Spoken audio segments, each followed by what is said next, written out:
Once upon a time, there was a couple, and the wife had some physical problems. My darling, why do you seem so worried today? This is my fifth time testing today, and all the results are positive. Why all of a sudden? How long have your period been missed? You never care about me.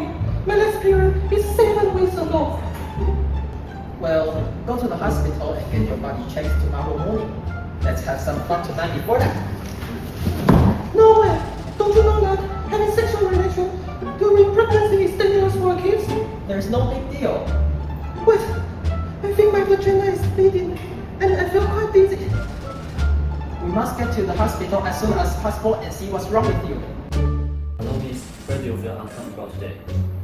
I suddenly feel severe pain in my lower abdomen and feel dizzy, and I was about to go to bed. Then may I ask if you have any other discomfort or abnormality recently? Yes, I had problems with constipation and abdominal pain when going to the toilet in recent days. There is also abnormal bleeding in my private part. Unlike menstrual blood, it is dark brown. Also, my wife has been looking very bad lately and gets tired easily. Sometimes she vomits in the morning without eating anything. So how many weeks are you pregnant? It's been 10 weeks. Okay, it's probably a typical symptom of ectopic pregnancy. I will arrange a medical ultrasound and blood test for you. It's so serious. Will my child miscarry? Don't be so nervous. Let's first understand what is ectopic pregnancy. Part 1. The anatomy of uterus. The internal organs of the female genitalia include the ovaries, uterine tubes, uterus, cervix, and vagina. These organs are responsible for production and transportation of the ovum, provide the site for fertilization, and to protect and nurture the developing embryo and fetus if fertilization does occur. The uterus is a muscular organ with 3 main layers. It consists of an inner endometrial layer, a middle myometrial layer, and an outer serosal layer known as the perimetrium. The thickness of the endometrial layer fluctuates during the menstrual cycle as it prepares for potential implantation of an ovum. The vagina is a fibromuscular elastic tube that extends from its opening in the vulvar region superiorly to the external os, which marks the junction between the cervix and the vagina. Here is a recess, the fornix, and it is divided into 4 parts. The width of the vagina increases as it stands. The inner surfaces of the anterior and posterior vaginal walls are in contact with each other, forming a transverse slit. The external opening of the vagina is called the introitus and is in close proximity to the hymen, a mucosal membrane that sits within the vaginal orifice. The walls of the vagina consist of an inner mucosa, a muscular layer, and an outer adventitial layer. The uterine tube is lined with an epithelial mucosa containing ciliated and secretory cells, as well as an underlying smooth muscle layer. The uterine tube can be divided into 4 regions, which are the infundibulum, ampulla, isthmus, and uterotubal junction. The cortex surrounds the medulla except at the hilum, where the ovarian vessels and nerves enter the ovary. The cortex itself is covered by a collagenous tunica, albuginea, and an epithelial layer and contains the ovarian follicles. I'm going to talk about the vascular anatomy of the uterus. Start with the arterial supply, which mainly consists of 3 arteries. The first one is the uterine artery. It originates from the anterior division of the internal iliac artery. This artery supplies the upper part of the vagina, the fallopian tubes, the uterus, and the cervix. Because it forms an anastomosis with the ovarian artery, it also indirectly supplies the ovaries and the ureters. The second one is the vaginal artery. It originates from the branch of the uterine artery. It supplies the base of the bladder, the rectum, and the lower part of the vagina. The last one is the ovarian artery. It arises from the abdominal aorta and runs along the inner side of the external iliac artery. It enters the suspensory ligament of ovary. It supplies the ureter, the ovary, the fallopian tube, and part of the uterus. Move on to the venous drainage of the uterus. Unlike the arteries, the veins of the uterus don't have clear, distinct main trunks. Instead, they mainly exist in the form of venous plexuses.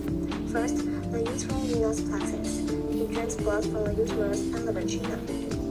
Next is the ovarian gland. It runs alongside the ovarian artery. It mainly draws blood from the ovaries and also receives blood from the outer part of the fallopian tubes. Next is the vaginal venous plexus. It connects with the uterine venous plexus and mainly draws blood from the vagina. The uterus and its adjacent structures are innervated by three main neural systems: sympathetic, parasympathetic, and somatic nerves. Sympathetic innervation arises from the T10 to L2 spinal cord segments and reaches the uterus through the inferior hypogastric plexus. It is responsible for transmitting visceral pain such as distension and contractions.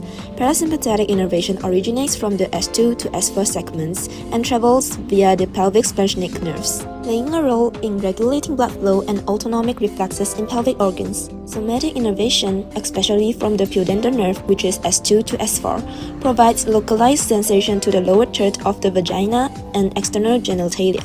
This irritation is transmitted via sympathetic nerves, which is T10 to L2, and somatic nerves in the pelvis, resulting in sharp right lower quadrant pain at axial tenderness and cervical motion tenderness.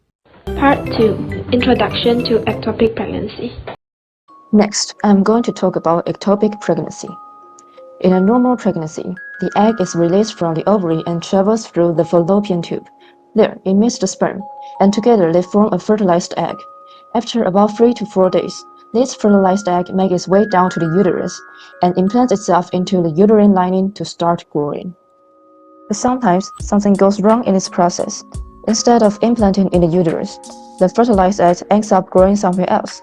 When this happens, we call it an ectopic pregnancy. Ectopic pregnancies happen in about 1% of all pregnancies. They are most common in women between the age of 35 and 44.